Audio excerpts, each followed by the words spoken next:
កូនសូមអោនកាយក្រាបថ្វាយបង្គំអ្នកម្ដាយភិរមឪពុកខ្ញុំណាតាំងពីខ្លួនកូនបែកពីគ្រួសារកូនសែនទុក្ខារលឹកអាឡ័យឥឡូវគឺពេលវិស្មកា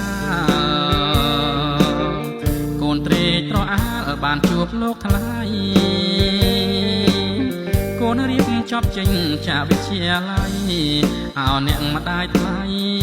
ទាំងស្រក់ទឹកនេត្រាម្ដាយអើយអ្នកម្ដាយកូនស្ដាយពុំបាននៅជួបជុំយូរយាអោម្ដាយកំព្រា